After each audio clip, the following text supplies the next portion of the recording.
Hello and welcome to the penultimate IoTSF monthly webinar of 2024. We'll get underway in a few moments, but just whilst we allow people to arrive to this broadcast today, I'd like to thank everybody who attended the IoT Security Foundation conference last week in London, whether it was in person or via the live stream. It was an absolutely fantastic day, and we're already planning the 2025 edition.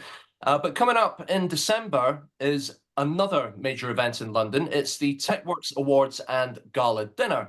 It's a black tie evening, and the venue is the very plush Royal Lancaster Hotel beside Hyde Park. There will be 12 awards categories, but the one that viewers of this broadcast will be the most interested in will be the IoTSF Cybersecurity Leadership Award, which recognizes an innovative product or service demonstrating step change improvement in IoT security and protection to customers' business and the wider connected ecosystem. So nominations are currently open for this award. If you'd like to apply, you don't actually have to be an IoTSF member, and you don't need to attend the event on the night, but obviously if you win, you'll want to be there. If you'd like to apply, or just know more about the Deep Tech Black Tie event of the year, go to techworksawards.com. And if you're watching this webinar live, I'll put the link in Zoom chat in just a few moments. So today's presentation is entitled Cybersecurity Labeling for Consumer IoT Products. It's a double presentation from the USA's Federal Communications Commission. We'll be talking about the FCC's Trustmark and the work pertaining to it. Drew Morin is Deputy Division Chief of the Cybersecurity and Communications Reliability Division, Public Safety and Homeland Security Bureau. He's in Washington, D.C. But first up, we're going to go to Florida's Fort Lauderdale and Renee Roland, who is FCC Special Counsel. It's 10 a.m. over there. Renee, the floor is yours. Thank you, Chris. Thank you, Chris, and thanks for that introduction. I appreciate that. I'm going to go ahead and share my screen. Drew and I are going to give an overview today of the FCC's IoT labeling program. I'm going to give a brief overview of sort of how we came to implementation of the program in terms of the legal framework of it, overview of the different aspects of the process and the program. And then for the second half of the program, Drew will be providing some more details on technical aspects of the program, etc. So let me just go ahead and share my screen. So I did want to talk a bit about how our rules came into play for the FCC IoT labeling program. Our rules are now in effect, but stepping back, at least a year or two, the Commission came out with a further notice of proposed rulemaking. And with that further notice of proposed rulemaking, we sort of laid the foundation for proposed program rules for the IoT labeling program. With that, we sought comment on a number of things. For example, how should we structure the program, whether or not we would have administrators, would the Commission be the lead for the program, and what exactly would be the definitions in terms of what the product would be, what products would be included, what things would be excluded.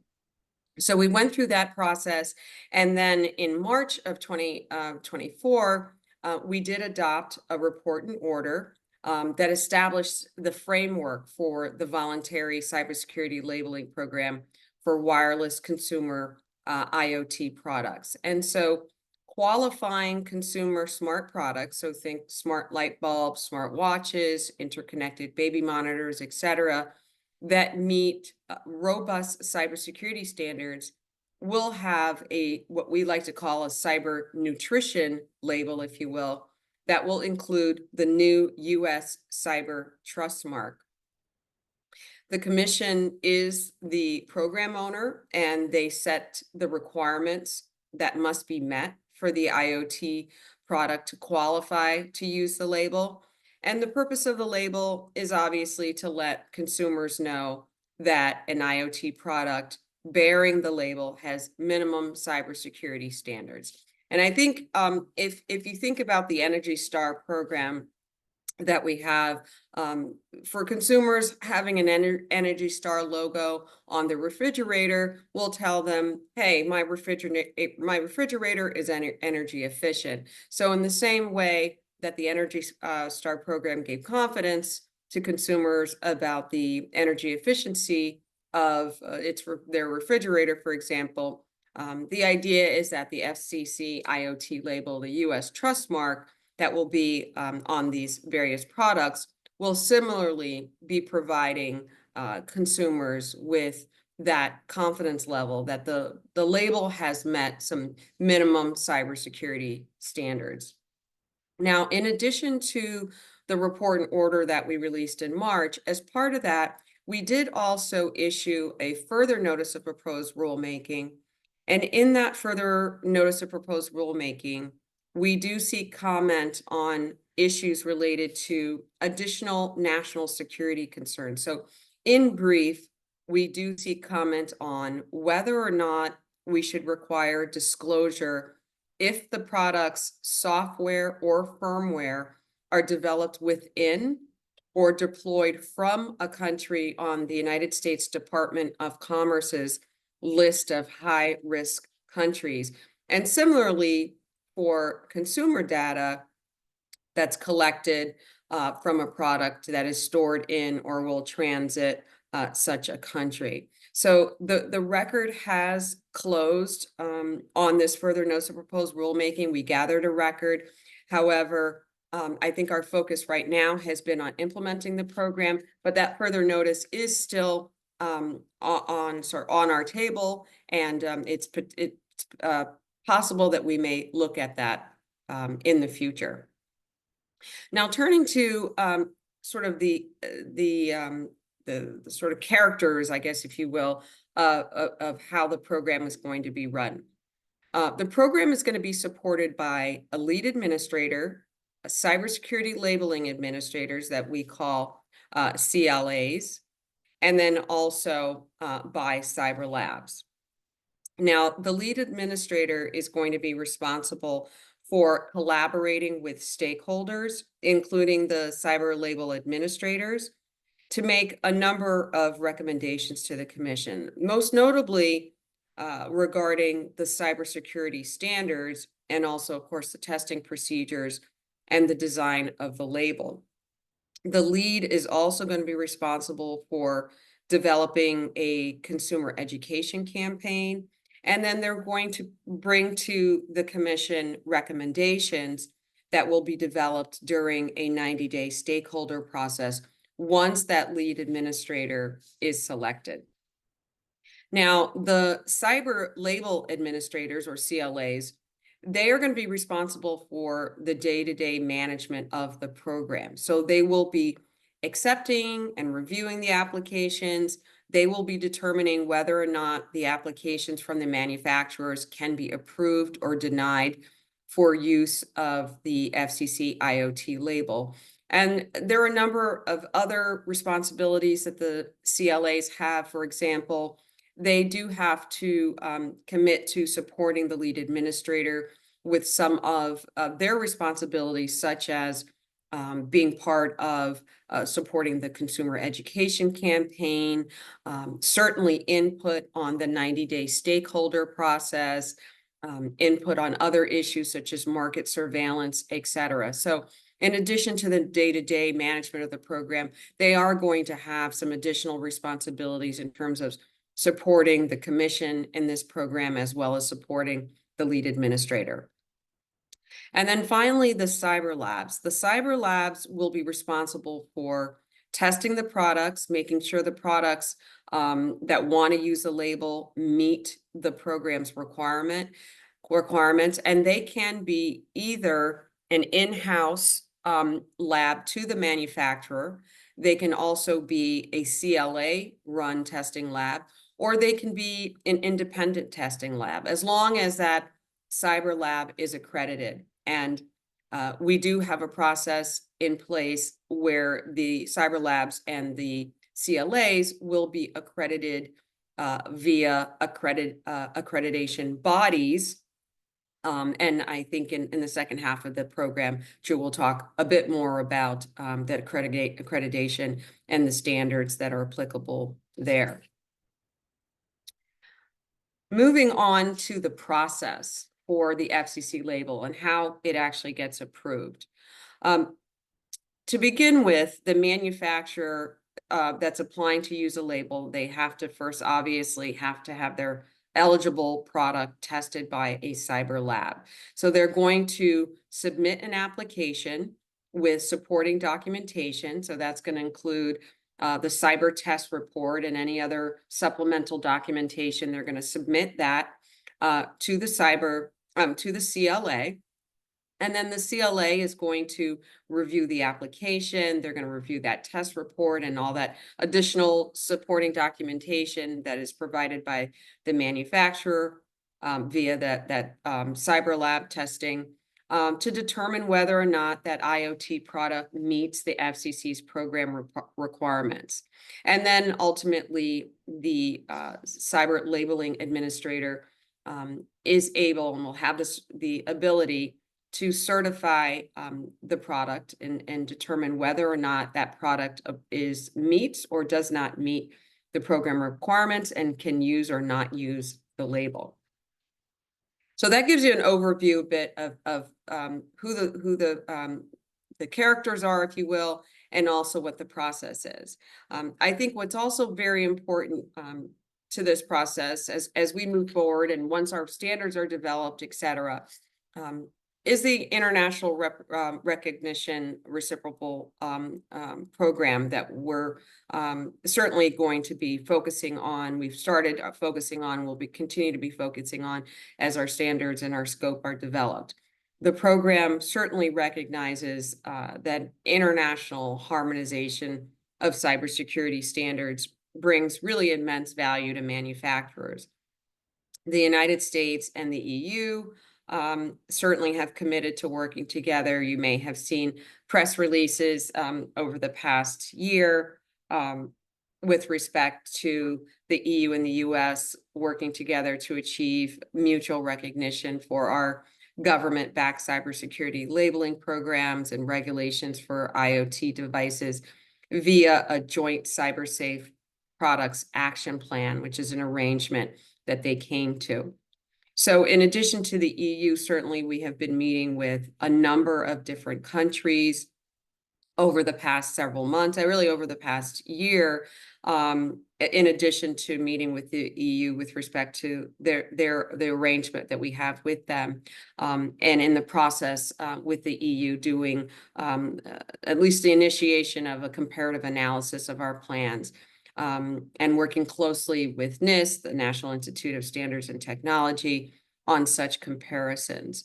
I should mention that Singapore is also very eager to begin a comparative analysis of our plans. I just recently returned from Singapore's International Cyber Week and heard more about their cybersecurity labeling scheme for smart products.